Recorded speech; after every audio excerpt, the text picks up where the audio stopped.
One of the most annoying things that I experienced during my own insomnia recovery was the constant need to pee at night.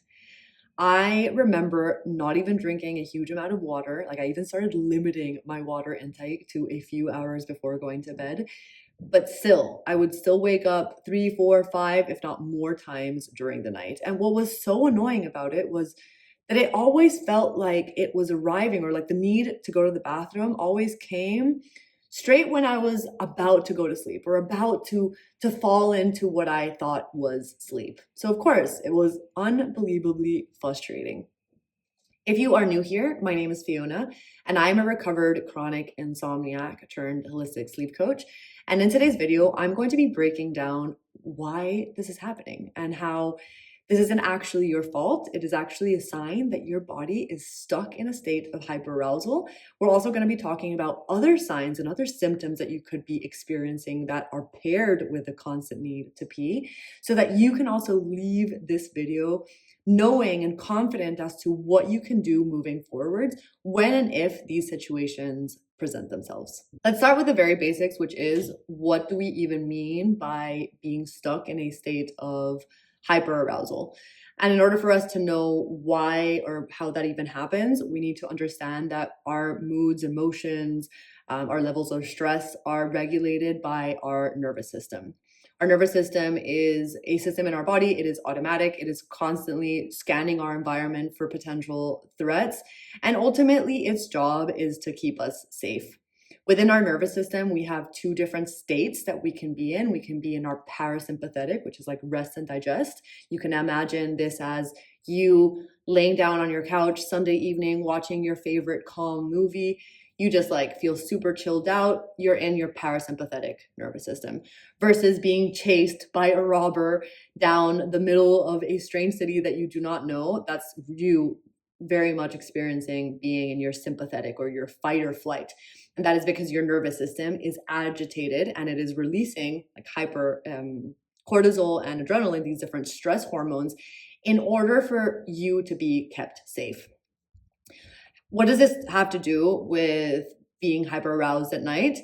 Well, being hyperaroused is basically being stuck in a state of hypervigilance, or kind of like an active nervous system. This means that you are stuck in your sympathetic nervous system because your nervous system doesn't feel safe.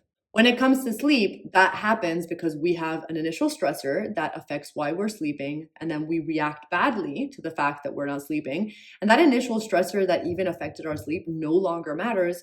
But what matters now is the fact that we're not sleeping, and that becomes a problem. And when we have a problem, our nervous system is incredibly intelligent and learns from our reactions, starts identifying that not sleeping needs to be avoided. Basically, we need to avoid wakefulness at night. And when we identify something as something we need to avoid, we're going to activate our sympathetic nervous system. Okay, this is where our body is going to start deploying cortisol and adrenaline in order for us to fight off that thing. So when it comes to nighttime, this is why you feel overly agitated or overly awake. And that is because your nervous system isn't working against you, it's actually working for you. Whenever we have a racing heart, or we feel like our body is like really hot all of a sudden, or we have racing thoughts, or the constant need to pee, or hypnic jerks, which is being jerked awake in the middle of the night, these are all signs that our nervous system is actually doing what it is designed to do, which is try and keep this human awake in order for me to fight off this thing, which is wakefulness. So if you are experiencing going to the bathroom a bajillion times a night, this is a very clear sign that your current system is running on, like hypervigilance. You are stressed out. You are clearly trying to fight something off in your environment, and you're actually being woken up by your nervous system for a reason in order to fight off that thing. So it feels like we're broken, but actually the fact that you're going to the bathroom a million times a night is a sign that your nervous system is doing what it is designed to do, which is protect you. And if you feel like you are experiencing these symptoms of hyperarousal right when you're going to sleep, that is also not a mistake. That is literally your nervous system deploying tactics to keep you awake in order to fight off wakefulness. So yes, these tend to happen right as we're falling asleep.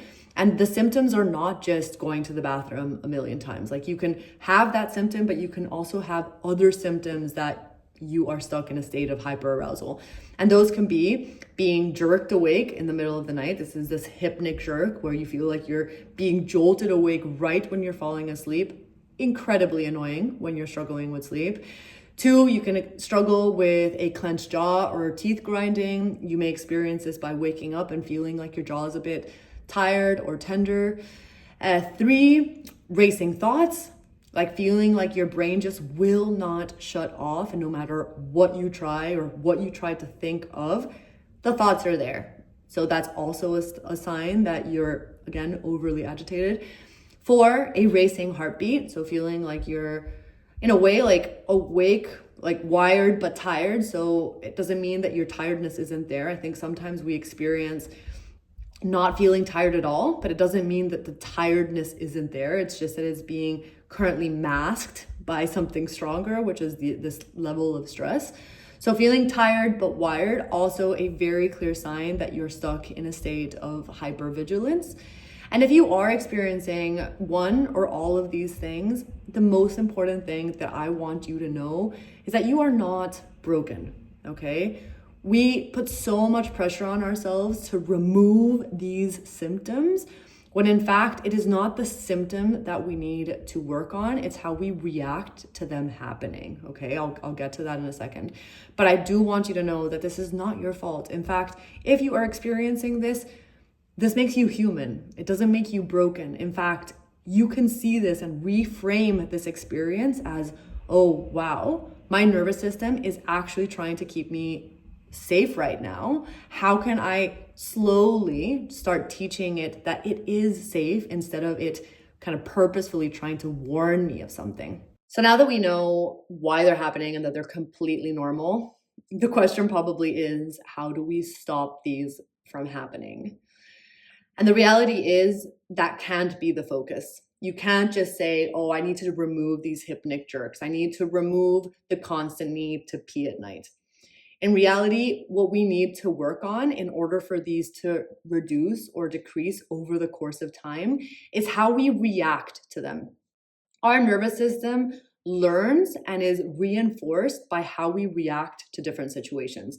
If our nervous system currently thinks that wakefulness is something that we need to avoid, and we constantly wake up and we're like stressed and anxious about the fact that we have again had a hypnic jerk, like we're talking negatively towards ourselves, or we're saying like, oh, I feel like I should know this by now, or why is this still happening? Why me? Etc., etc., etc. You're actually perpetuating the narrative that your nervous system already has, which is, yes, you're right. Wakefulness is something we need to avoid. I'm going to keep waking you up. So if you are experiencing these annoying physical symptoms of hyperarousal, best piece of advice is honestly just start asking yourself, how am I reacting to this situation?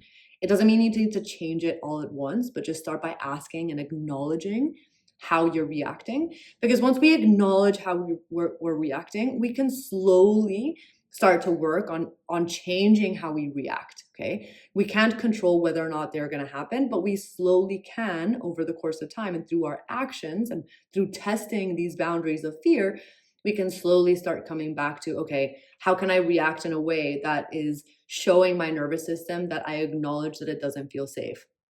So when we simply acknowledge that we need to go to the bathroom, we just go and come back to bed and focus on rest. And if the hypnic jerk happens, you can just be aware of it and thank your nervous system for waking you up. Or if you have a racing heartbeat, how can you take a few deep breaths and just allow it to be there without trying to escape it? That's where the magic happens. So much of insomnia recovery is just so uncomfortable, and we're so focused on always removing the physical and the emotional discomforts, when in reality, when we focus on accepting, basically not removing and just allowing things to be there, that's where the magic happens. And if you have no idea why you're struggling with your sleep to begin with, then I do invite you to check out my 5 days to better sleep email newsletter, where I break down what insomnia is and why you're currently struggling and how you too can start breaking the cycle. That's all for today's video. If you have absolutely any other question, topic, or I don't know, uncertainty around your sleep, then please go ahead and drop that in the comment section below. And I promise to, one, get back to you, and two, definitely cover it in a future video.